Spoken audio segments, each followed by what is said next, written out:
Hello, hello, hello, hello, and welcome to Go Brand Yourself. New year, new start. So, what you can do with this is take some of the advice that I'm going to give you, and you can actually work on it throughout your break if you want to, and really get your brand started in the new year. So that's what we're going to discuss today. You do, if you need a certificate, and if you're watching this live, you can go and sign in at educatoralexander.com/sign in. That's the only way that you get the certificate, the 1 hour of PD credit. You can also sign up for my newsletter. I send out a newsletter once a month with all types of goodies. So you can sign up for the newsletter there as well, and that's educatoralexander.com. So guys, we're going to jump in and get started. For my people who are attending live, know that you have the chat box feature. So you can hit the chat box button and discuss. If you have a question, you can actually unmute yourself as well. Don't worry about interrupting me. Unmute yourself and ask your question. This is a really good session for you to get the help that you've been wanting and needing for your brand. So we're going to talk about starting your brand right now. So my name is Desiree Alexander. I am the Regional Director of North Louisiana for APEL, which is a nonprofit for educators in the state of Louisiana. I'm also the founder CEO of Educator Alexander Consulting, and that just brings me around the globe doing this. Teaching teachers, training teachers is what I really love to do. And that is just a little bit about me and who your presenter is. This is how you can get in contact with me. So if you want to take a picture of this screen, or if you're watching the recording, you can just pause or whatever. So this is how you can get in contact with me. This is my email address, my website. I'm also on social media, Twitter, Facebook, Instagram, YouTube, all that good stuff. And you have my phone number. So there you go. And any time that you're taking a presentation, always remind me to stop and think and tweet, or stop and think in Facebook. If you see something awesome, just stop and tweet it out. I am at Educator Alex on Twitter, so definitely tag me as well. On any other social media, I'm Educator Alexander. So let's get started. What is branding? Branding, a lot of people think of branding as, okay, well, I'm just going to get a logo and I'm going to go throw myself on social media. But it's a little bit more than that. It's a little deeper than that. So branding is a marketing strategy, and it's a marketing strategy to show why are you different from everybody else who wants to do what you're doing. What makes you different? Why would I listen to you versus listening to the other people that are doing the same thing you're doing? Because, there's not that many original ideas out there, right? So any way that you want to brand yourself is somebody is probably already out there doing it, but they're not doing it the way you do it. That's the whole point of having multiple people do the same thing, because it doesn't matter whose voices are already out there. Somebody is waiting to hear your voice. Somebody is waiting to understand it because you're the way that explains it to them the way they need it to be explained. So that's what branding is. It's saying, hey, I'm out here, I'm doing it this way, and I want to share this with you. So let's look at a video about branding.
make sure to give them credit for the video. So I really like that video because it gets it in your head how powerful a brand can be. I also like that it says, you know, we make and break brands, right? And logos and brand association is so important.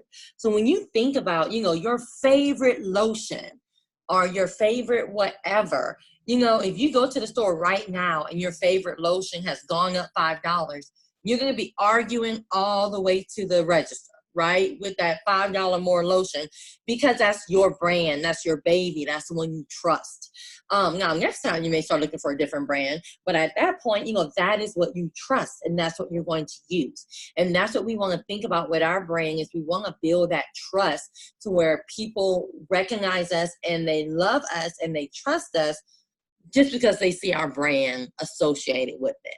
And that's why branding is so important. Instead of doing things kind of willy-nilly and, oh, I'm over here and then I'm doing this and then I'm associated with that and then I'm doing that.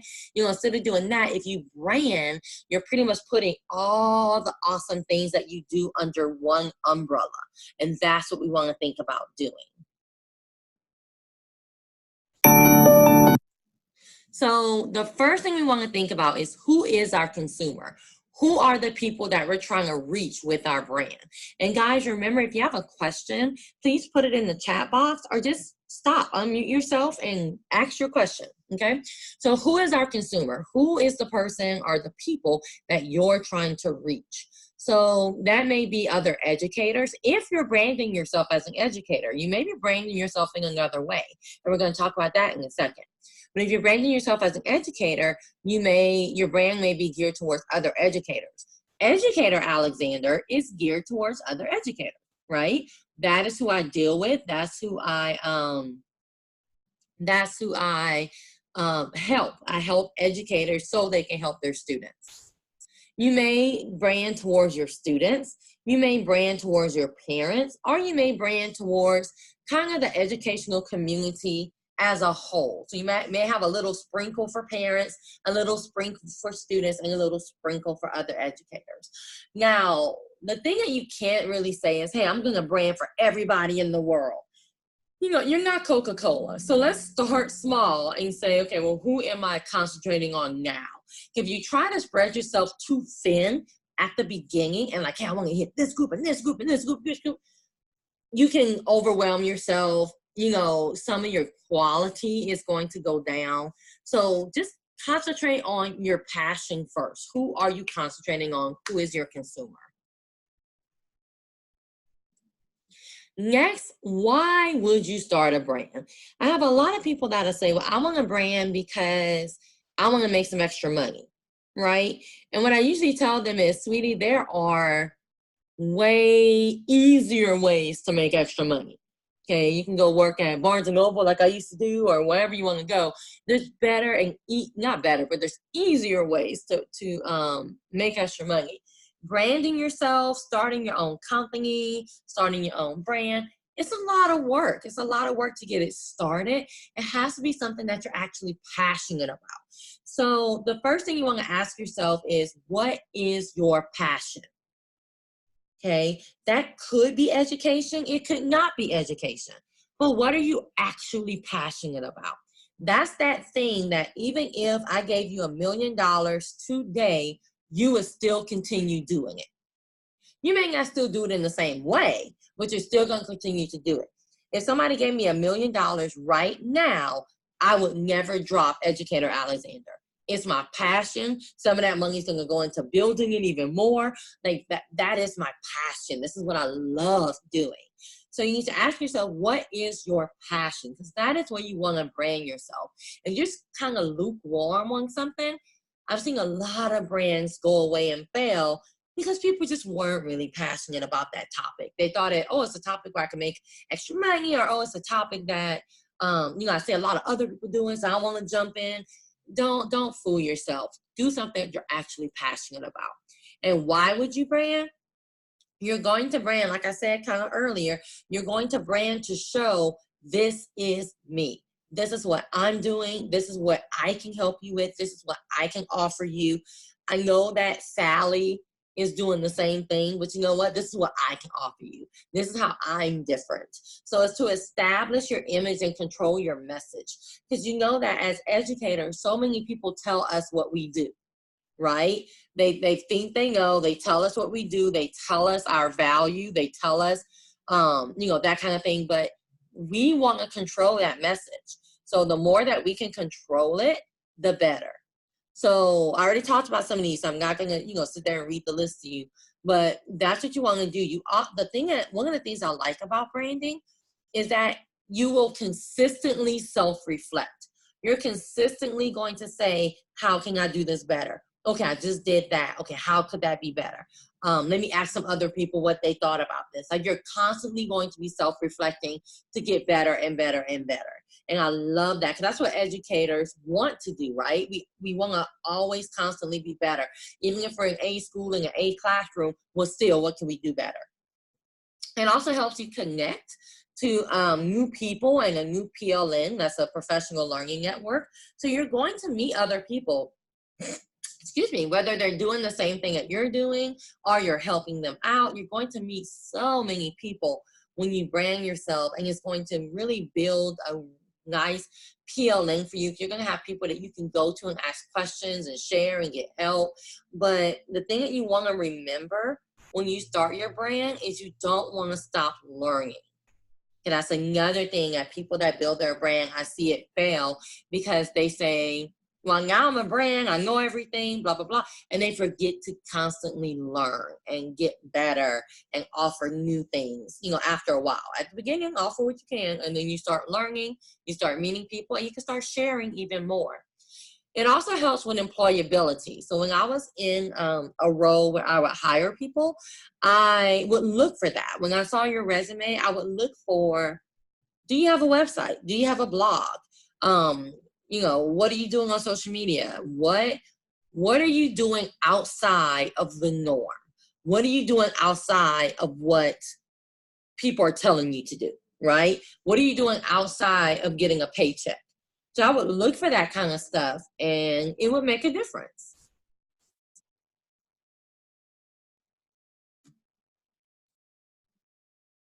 So where do you start? I do have 2 handouts on my website. I'm going to send you an email, especially if you signed in. I'm going to send you an email with the link to the resources. I've done this webinar a couple of times, so I have some of the videos for the webinar on there.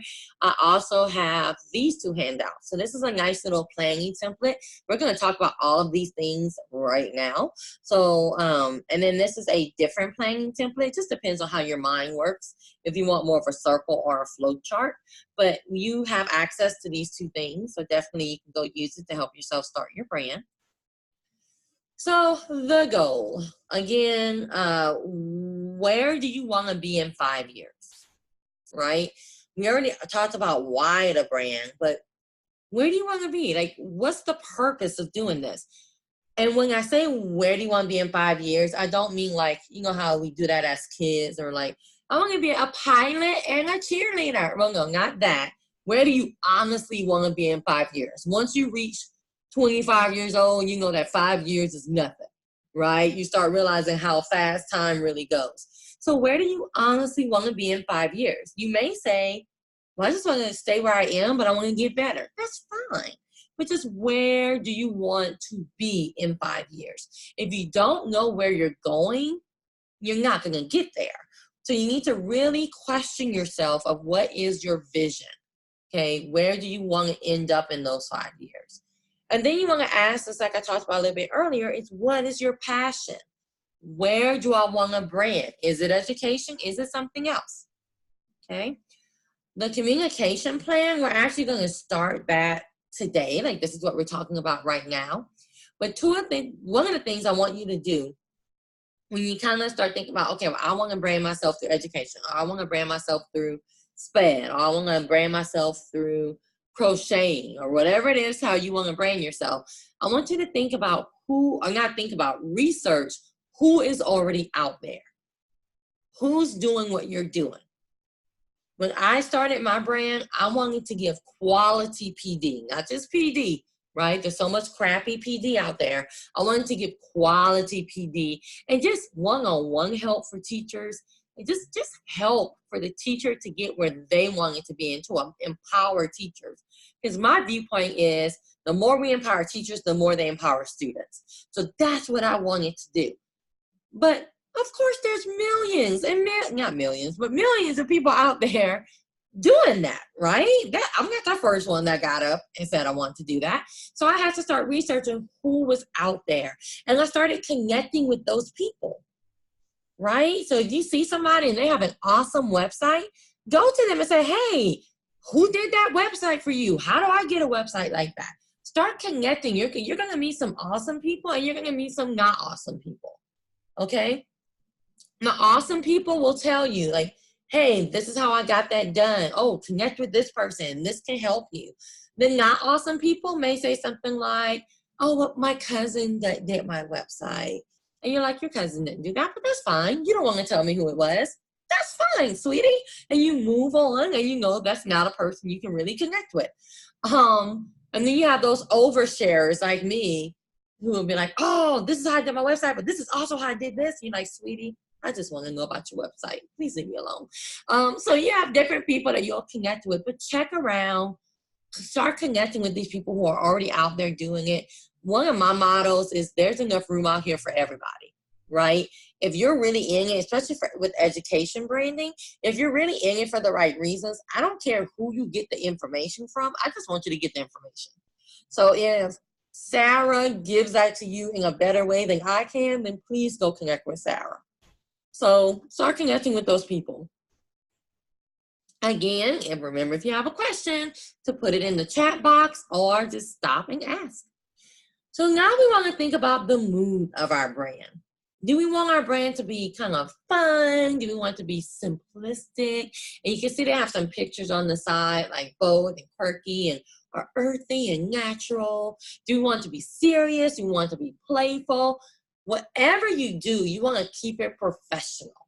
This is not the time, when you start branding yourself, this is not the time to make education jokes. Like, this is not the time for your brand to be like, you know, no time educator, no pay. And, you know, like, we understand that we have issues in education, but when you're branding, you want to keep it positive and you want to keep it professional.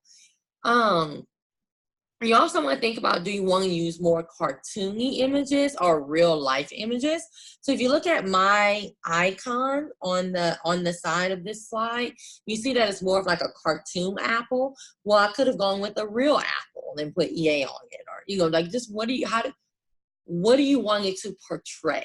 Certain colors portray certain things. We're going to talk about that in a second. Do you want it to have a feminine look, a masculine look? All of this makes a difference in how people feel about your brand, okay? So you really do want to think, like, if you're like, oh, it's not that serious. It is that serious. You really want to think about this stuff, because you don't want, like, I've gone to a conference before and people had on t-shirts and they were branding themselves. I had on t-shirts for the school and it looked very pre-K and colorful and kind of like kitty handwriting on their shirts. So I went to their session and it was boring. It was so boring. I was like, well, your brand is definitely not conveying, you know, the serious tone that you're taking in this session.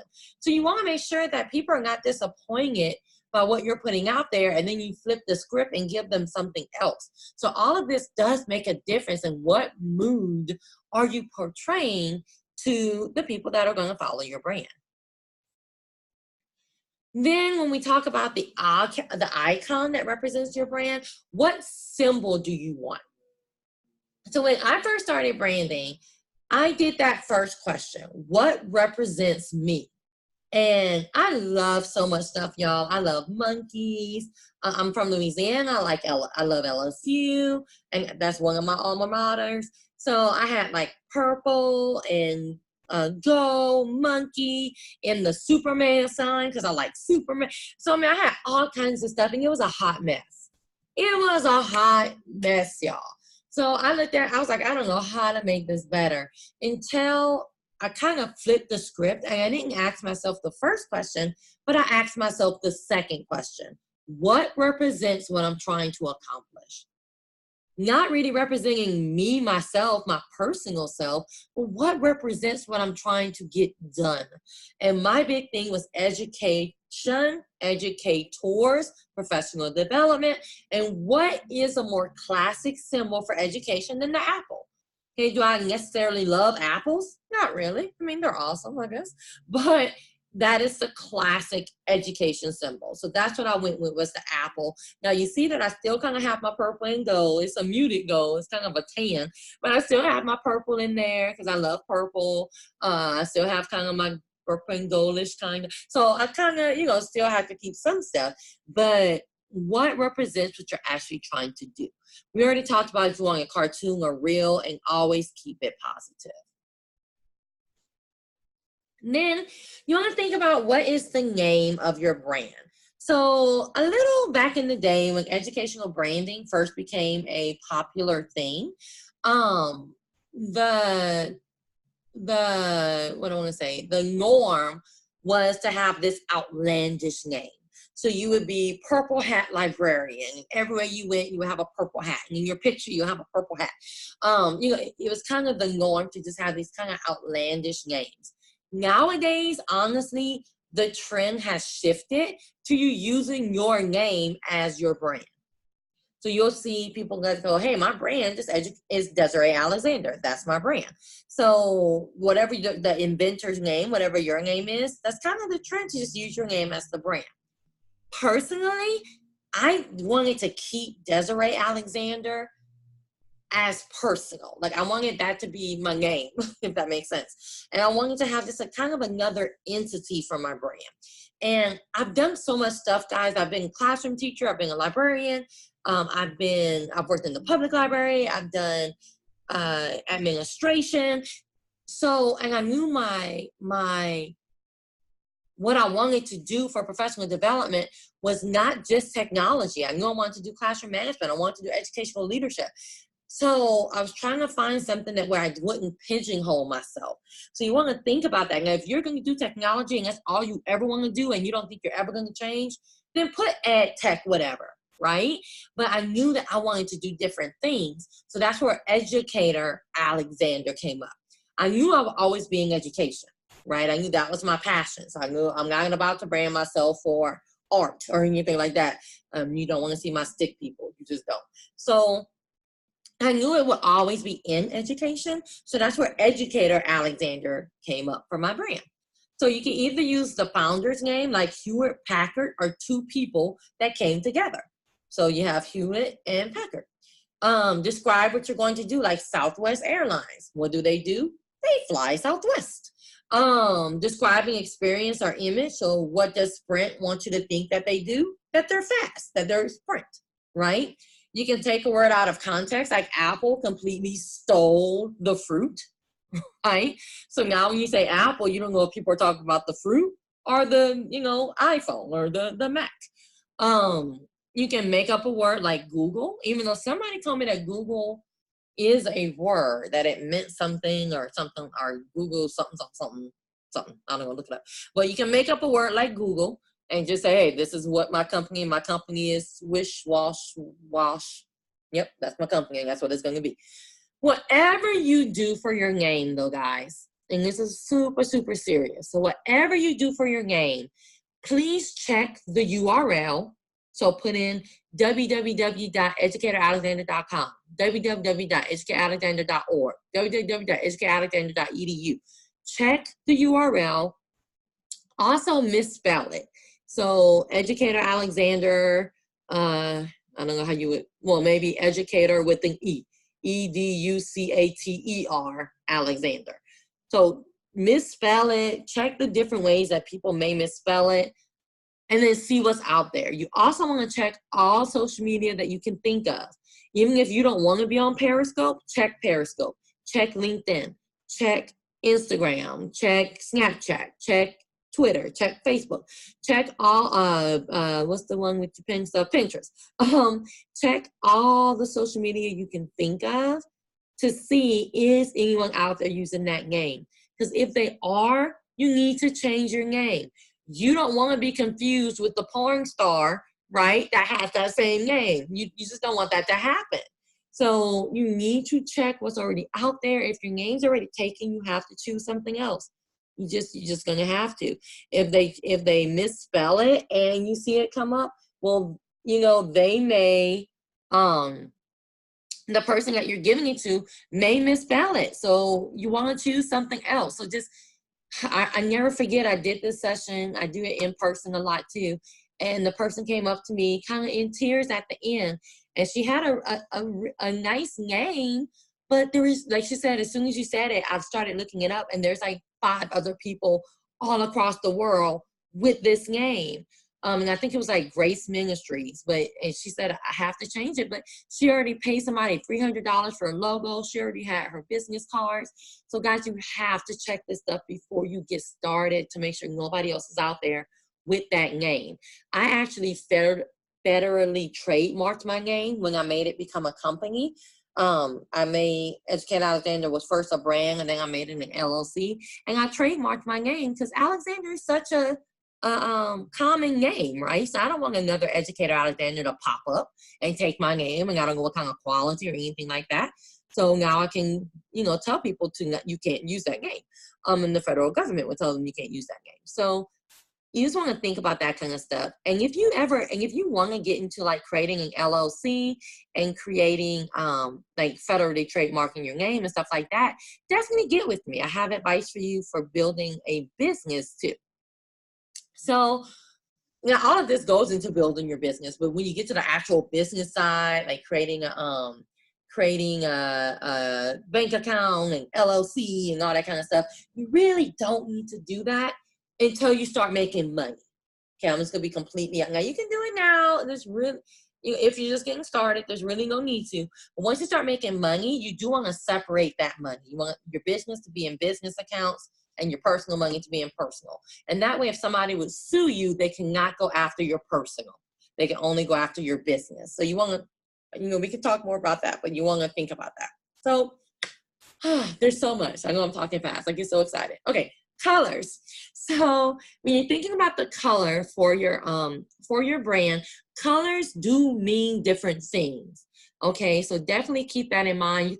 You can look up for a color emotion guide online, but if you see something yellow, you're thinking fun, bright, happy.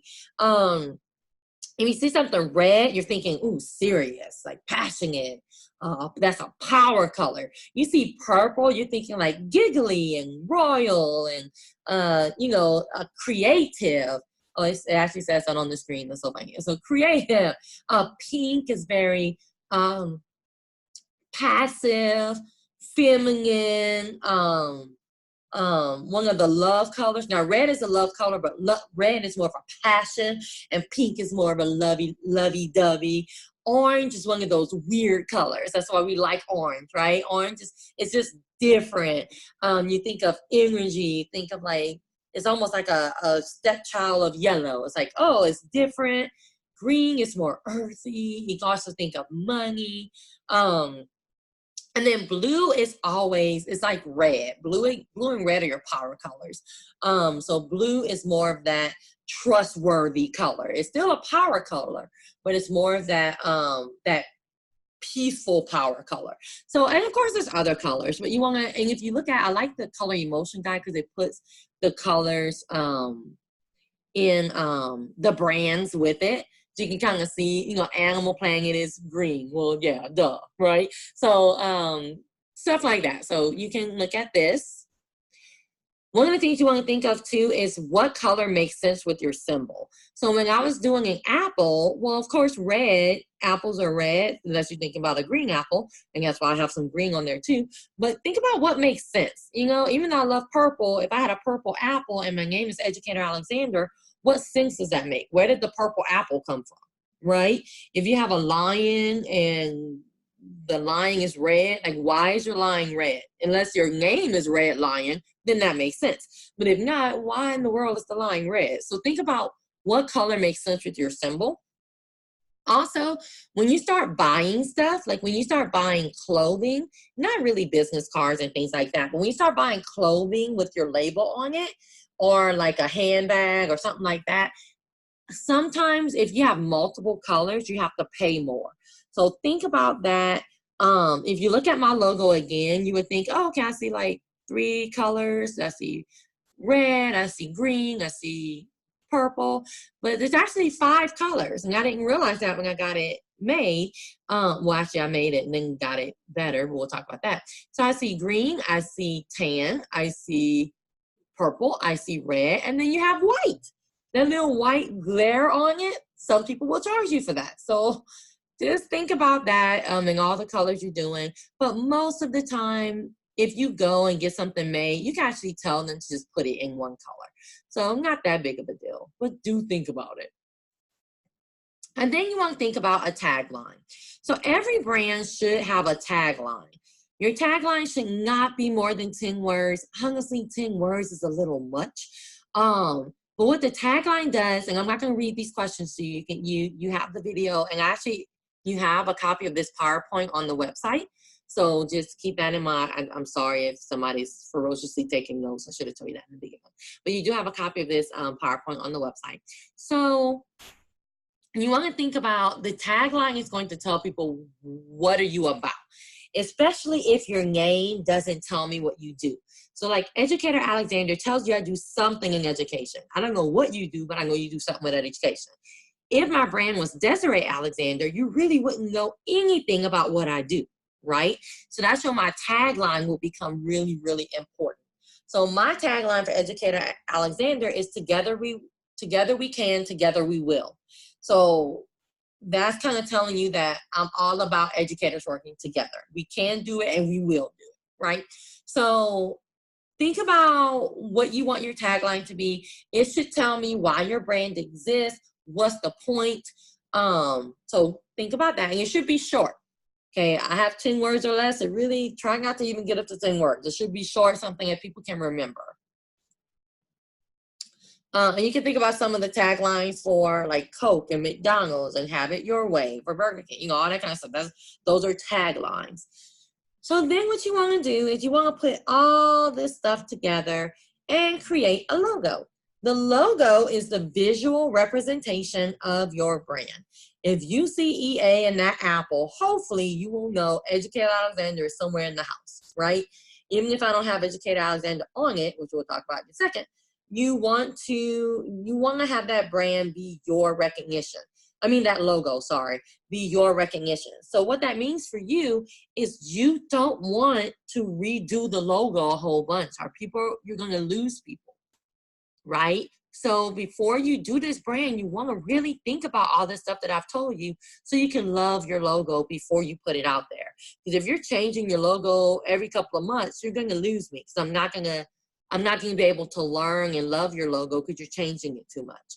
So put it all together, the mood, the color, the symbol, the name, all this stuff, and do your logo. I'm going to give you some tips at the end for places you can go and get this done for cheap. So I'm not going to leave you hanging. But when you do your logo, I'm going to talk about the different sizes on the next slide. But you do want to make sure that you have a transparent background and a white background. So the white background will go good on things that have white. But your transparent background is just like you see. You see how my EA goes on top of the red? That's what you want. You want a transparent background. So when you have to send your logo to people or whatever, the logo can go on top of color, right? And it doesn't have that big country white background. It just does not look good. And whatever you do for your logo, you want to make it clean and professional, because you're professional, right? You're not in college well, some of us are in college, but you get my point. You're not only in college anymore. So you want this to be, you want to knock it out of the park right at the beginning. You don't want to, put something janky out there that doesn't look professional, because people aren't going to take you seriously. So you want to make it clean and professional. When we talk about different sizes, if you look at the corner of this slide, you'll see that I have different types of logos. So I have one that has my name on it that is what I like to call a corner logo. So this will look really good in the corner, right? It's like a square box. If I needed to put this on Twitter or anything like that, it's squares. It'll look really good. Then I have what I like to call my title logo. That's the one that has the apple on the side and then Educator Alexander on the side. This looks really good at like the top of a handout or the bottom of a handout, right? It's more, it's not the box, but it's more flat. So it looks better in those areas.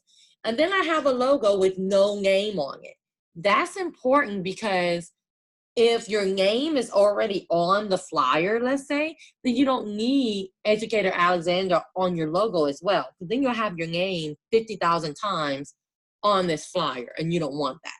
So you want to have one without your name, and that way, if you don't need the name, you'll have one ready.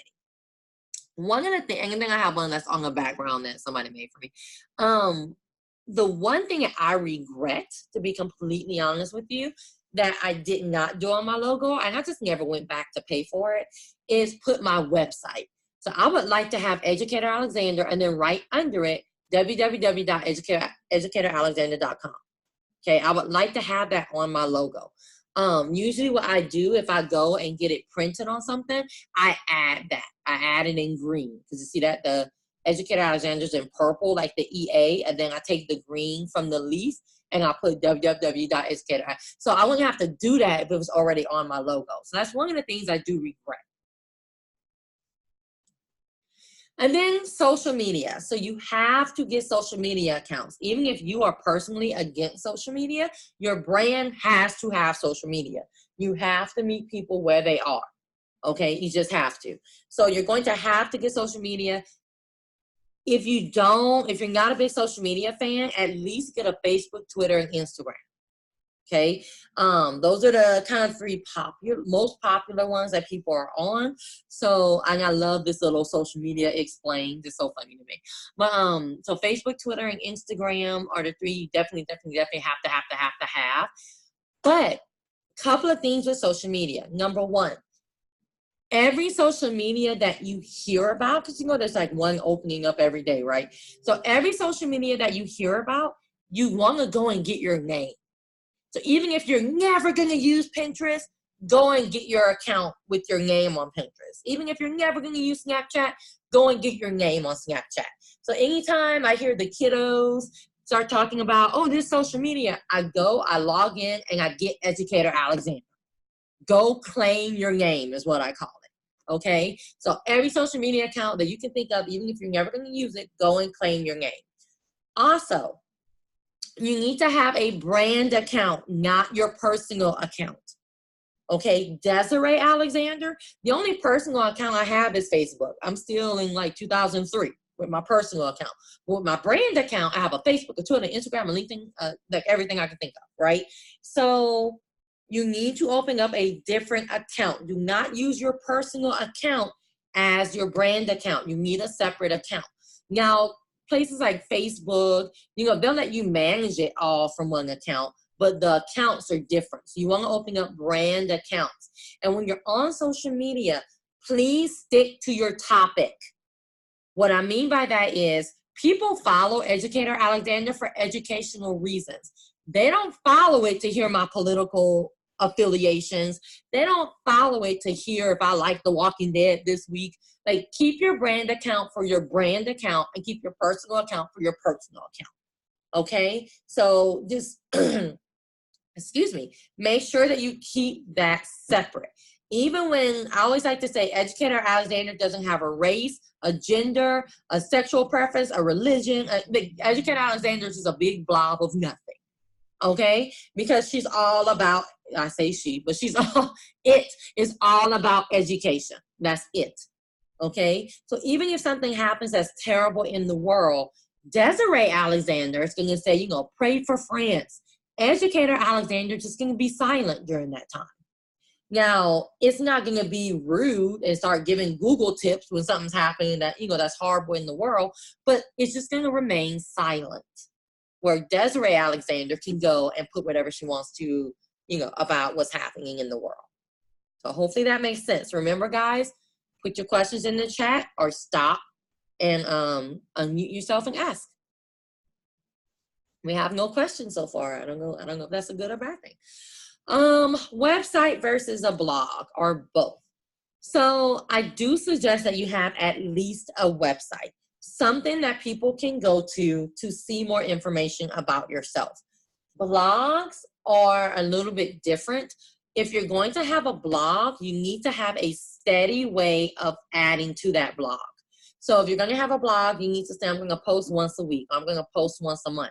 You can't have a blog and you just sit there with nothing new on it. Okay, then now it's just a website, right? Because a website is more static. So think about which one you can control. I didn't have a blog for a long time, and then I started a blog, and then I ended my blog because I wasn't posting to it. So you can't have a blog if you're not posting to it. That's the whole point of a blog. But for either your website, or you can have both, of course. You can have a website and a blog. So before you decide what you want to do, you want to go look up the URL name, because you do want to buy your domain. It's not a lot of money. And again, I'm going to give you some tips where you can get it from. It's not a lot of money to go buy educatoralexander.com for 5 years. I think it was maybe $100 for 5 years. If it was even that much, though. I don't think it was that much. But you want to go buy it. Some places when you go and you do it for the first time, they'll give it to you for $1. And then you pay the full price later, you know, that kind of thing. Okay, well, mine was $225 for 10 years. For 10 years. So I just went ahead and got it for 10 years. So, you know, you can think about getting it for less time, but I knew I was going to keep this. So that's $22 a month for 10 years. Not going to break the bank if you're serious about your brand. And it looks much better than educatoralexander.weebly.com. Right? The free account. EducatorAlexander.com looks so much better. And you can either go buy like DesireeAlexander.org and DesireeAlexander.edu. You know, you can buy the different domains. I think I did eventually, but that's not really important. Just buy the one you really want to use at the beginning. Now, paid versus unpaid websites. So if you use Weebly or Google or what's the other one? Wix or whatever they have other ones, GoDaddy, whatever you want to use to create your website, you want to look at, is it worth paying for the website account? Sometimes you only get like one extra thing if you pay. Well, then use the free one. But you want to look at the differences and see if it's worth paying for the actual website account itself. Advertising. So when you create a website, sometimes, especially when your website gets a little popular, you can put ads on it. So you can do like Google AdSense, and they'll have ads, and if people click on the ads, you get money from it. You need to decide, do you want that or not? I've seen websites that do it tastefully, and I've seen websites where I can't even get to the content because there's so much advertising on it. So you want to think about that. You also want to think about harvesting email addresses. So what that is when you go to a website and they say, hey, sign up for my newsletter and you get a free lollipop, whatever, right? I was against harvesting email addresses because I hate pop-ups. I hate pop-ups with a passion. But I found a way that I can ask for your email address without it being a pop-up. So if you go to my website, educatoralexander.com, you'll see at the top where it says, hey, sign up for the newsletter here. So it's nothing popping up at you where you're trying to find something and you have to deal with this pop-up. So I wish I would have started harvesting email addresses earlier. So, you know, just because I missed like maybe a couple of years of people that may have wanted to be on my email list. So just keep that in mind. As you start getting deeper and deeper into your brand, you're going to start doing original material. So many of y'all have original material already, guys, that you can get out. Like even, I tell people, especially teachers, even if you open a Word document and put a box in the middle of the document, hey, I don't have to do it. I can get yours, right? So all of those handouts you create, all of those tests you create, now not the ones you go find online, that's not your material, but all the stuff that you create, that's original material that you could be either selling to people or giving to people, okay? Now, when you do that, remember your logo needs to be on it. Your website needs to be on it. You are constantly promoting yourself. When you start doing PDFs, and this is not for now if you're just getting started, but once you get a little bit deeper, you may want to buy an Adobe, like I have Adobe DC. You may want to buy an Adobe so you can secure your PDF documents. That's what kind of the government does. where you put a password on it. So even if somebody has a PDF maker like I do, they won't be able to like make your PDF a Word document and steal your stuff. It will be secure because they have to have the password. So it's just something you may want to think about a little bit further down the line. And another thing, last thing for this slide, because I know we're about to run out of time. We're not. We should be fine. Is to schedule your social media posts. So if you're like, hey, I cannot keep up with all the social media. I have a full-time job. I'm doing this stuff for my brain. Like, I can't keep up with it. Well, you can use Hootsuite or Buffer, and don't worry about writing it down. I have it on the next slide, to schedule your post. So I can do like Sunday night. I can just sit here and schedule all the posts for the week. Excuse me. I can schedule all my posts for the week to go out, you know, throughout the week. And then I don't have to be on social media for those to hit my Twitter account and those to hit my Facebook account. So keep that in mind. And then, excuse me, these are my tips. How do I get started today? Everything you said was awesome, Desiree, but where do I begin? Where do I start? Besides that planning document that I gave you at the beginning. And if you came in a little late, I can show you that in a second. So where do I start? So these are the things I want you to start doing right now. One is get yourself a professional picture. Now, I'm not saying go to JCPenney's and spend $300 on a professional picture. If you want to do that, help yourself. But get yourself a professional picture that is not a selfie. Get somebody to take your phone to take a picture for you. Have either a solid background, or if you're going to do it like outside in nature, you can do that. But get yourself a professional picture. Usually that is from like the chest on up, right? Or at least the belly on up, or just the shoulders on up. So get yourself a professional picture. Some people do the whole body picture, not many. It's more like a profile picture of your just your face, pretty much. So do not take a picture and crop it, right? You know, why? Get another professional picture. Don't crop out your dog and your ex-boyfriend and all this stuff. Also, don't take a professional picture with your dog if you're not doing pet stuff, if that makes sense. You know, if you're a librarian and you want to have a book in your hand, or even a teacher and have a book, okay, that makes sense. But you know, just make your picture super professional. If you're still at a school campus that takes yearbook pictures, use it, right? Get all dolled up for that yearbook picture. Your students won't even recognize you. And take that doggone picture, and that can be your professional picture. So keep that in mind. The next thing is I want you to get a professional biography.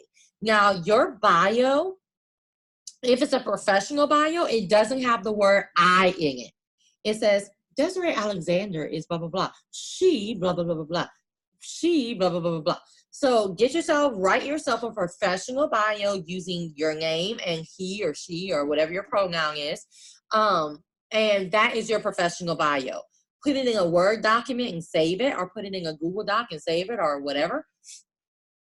And what you want to do is, as you're doing stuff, people are going to ask you for a certain length of a professional bio. So they may say, send us your bio in 3 sentences. Well, when you write that one, put it in that same document and keep it. Okay? So I have about 1 million professional bios, 100 words and less, 1 sentence, all kinds of different stuff that people have asked me for, and I keep them all in one document. So whenever they need it, I have it.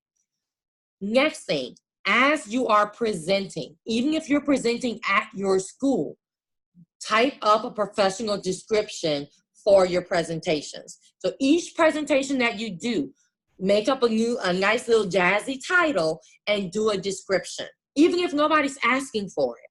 What that's going to do is it's going to help you when those like conferences come around and things like that. You're already going to have your presentation and the descriptions ready to go.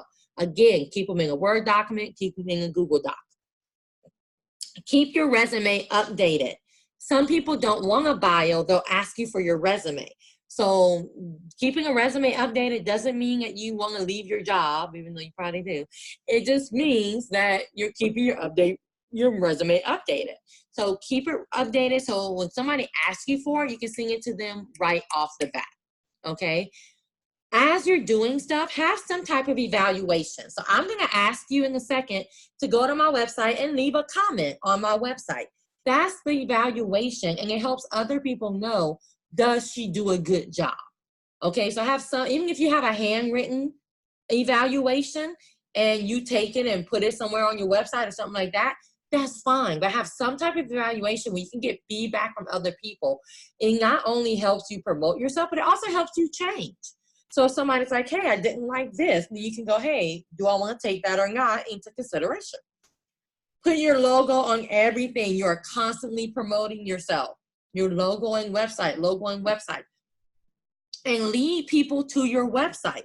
So if they say, hey, Desiree, can you email me that? I'll go, no, I'll throw it on the website. You can go get it. Lead them to your website. Lead them to your website. Okay. A Google Voice phone number is a free phone number that you can get. You just Google Voice, right? You can get a free phone number. Oh, good. I'm glad it's awesome. You can get a free phone number that you can connect to your cell phone. So like the phone number on my website is a Google Voice number, and it's connected to my cell phone. So if you call that, it's going to ring on my cell phone. I don't have to have a different device. I don't have to pay for a different phone number, but it's free. And if you do like a reverse search, it's not going to lead you to my address. It's going to lead you to Google. So definitely consider getting a Google Voice phone number. Business cards. And I know we're right at noon, so I'm just going to finish this up and we'll be done. Business cards. Yes, you do need to get professional business cards. I know some people are super techie and they don't want the business card, or they take a picture of the business card, or they have an electronic business card. You still need a paper business card, okay? Because not everybody is techie and people want something to take with them. So you do need a professional business card. Go to Vistaprint. Vistaprint has discounts every freaking day on business cards, and get yourself some professional. If you're thinking, oh, I can print out my own, stop it. No, you cannot print out your own business cards. Okay, I remember in college, you do the and you print out your business card and you fold it and you have those little edges on it. Stop it. You are a professional. Get yourself some professional business cards and give them out. Okay, don't be stingy with your business card. You buy them to give them out.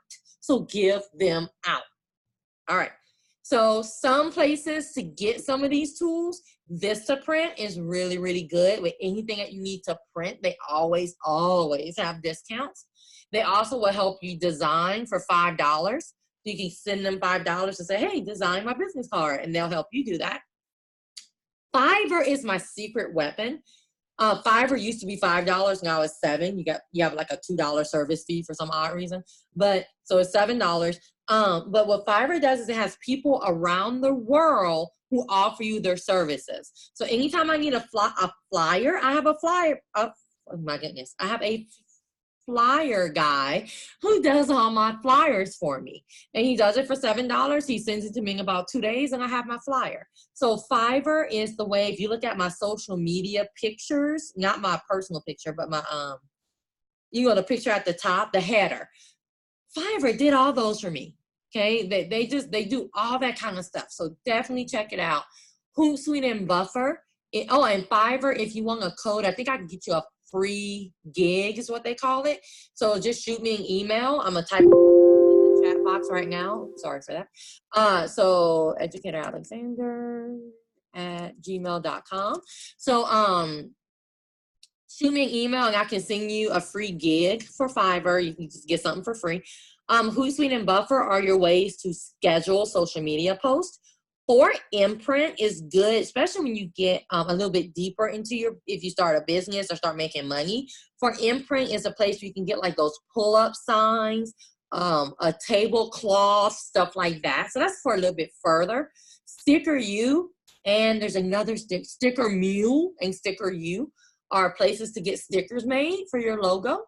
Y-Stamp is a place where you can get, and it's Y-Stamp is free. You can pay for it as well, but it is free. Y-Stamp is a place where you can create really nice email signatures with your logo and that kind of stuff. So look at that. S'more and MailChimp are really good for collecting, harvesting your email addresses and creating newsletters. I used to use MailChimp, now I use S'more, and I really, really, really like S'more. So to create newsletters and just collect those email addresses, Weebly, Wix, Google Sites, GoDaddy are good places to create websites, and GoDaddy and Weebly, Wix, and Google, I think Google Sites says it, you can actually buy your domain from them as well. So you can say, hey, I want to buy educatoralexander.com, and they'll sell it to you.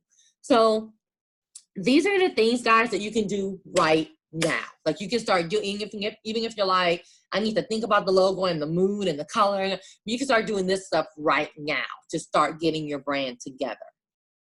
So this is the evaluation that I was telling you about. So if you can go to my website and leave a comment, I'm also going to type it in the chat box. For those people that came late, if you want a certificate to say that you were here for the hour, you have to go sign in. So I'm going to put the sign-in link in the chat box as well. If you can't find the chat box, you will move your mouse around and you will, thank you, you'll move your mouse around and a little toolbar is gonna come up. Sometimes it's under the 3 dots. You'll see more, click more, and the chat box will come up. So if you guys can leave a comment, I am gonna send you an email pretty soon, but if you can leave a comment on my website about the free webinar, that's all I ask of you. I would appreciate it. And here is my contact information. You're very welcome. So my email address, you can use either email address. They both go to the same thing. Desiree at educatoralexander.com or educatoralexander@gmail.com. They both go to the same place. So you can contact me here. I am going to go to the front of the, what do you call this? PowerPoint, to show you the sign in. So if you want that certificate, you do have to sign in, guys. If you're like, I don't need a certificate, then you don't have to sign in.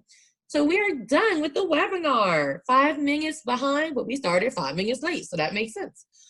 So that is branding yourself. If you have questions, you know that you can contact me, guys. I am here for you. This, again, is my contact information on here. You can replay this video. I'm going to put it on my YouTube channel, and then I'm going to send you, and I see that, sorry, but it's a question everybody has. I'm going to send you the link to the video. I'm going to send the link to the video to everyone who registered. So the only time you really need to sign in is if you need a certificate. I send 2 separate emails. So my people that did sign in, you're going to get 2 emails from me, one with the certificate and the link and all that, and then one with the link that everybody gets if you registered. So yeah, if you have any questions, put it in the group chat. I am here to answer. I'm going to close the room in about 3 minutes at 12:10. So if you have any questions, let me know. You are very, very welcome. I'm going to go ahead and stop the recording.